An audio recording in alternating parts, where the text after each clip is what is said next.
so much to see, so much to hear. You may be able to hear the F-35 sitting just offset here as they're doing some maintenance on it and getting it ready to go. Speaking of F-35s and the Thunderbirds and the G-forces they feel when they go up, right? Oh, yes. I want to think about, put into perspective, trying to imagine what it would look like being up in one, right? Kind of a crazy thing. Well, ABC4's Kade Garner did just that. Kade, we'll send it over to you. Yeah, I got to go up in an L-39 is what it's called. It's the closest thing that a civilian can get to riding in a military jet. And I got to tell you, this experience was a win-win-win for me. A win because I did not get sick, a win because I got to experience some of the stunts they do, and a win because I actually got to pull off a few of those stunts. Take a look. I never thought I'd be able to go for a ride in an L-39 jet, let alone experience a roll,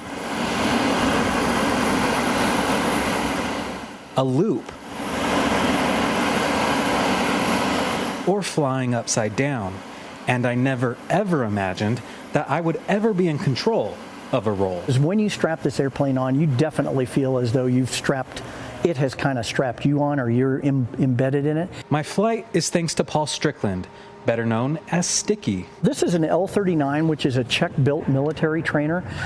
And the point here is there's about 200 of them in the United States, and they're available for civilians to purchase and fly and learn how to fly appropriately. Sticky says in the U.S., this plane is basically the closest thing a civilian can get to flying a fighter jet. That's where we rely on the training and experience, because if you cross that line, you can put the airplane in an out-of-control situation, and that then impinges on the safety, not only of my own safety, but then the safety of everybody at the air show as well. In the plane, I never felt unsafe, and it might be because Sticky is a retired U.S. Air Force pilot, Thunderbirds pilot, and commercial airline pilot.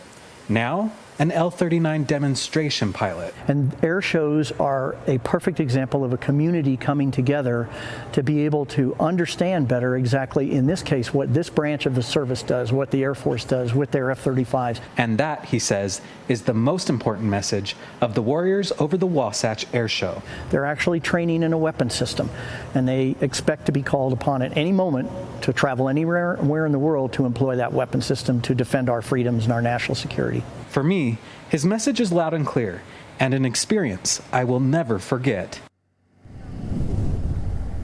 Yeah, so again, that message that the pilots are out here training, they're not out here just to have fun, maybe here on the weekend when they're doing this air show, but for the most part during the year when we hear those jets fly over us here in northern Utah, it's because they're doing some serious work for some serious training to keep us safe. Reporting live from Fairfield, Kade Garner, back to you guys.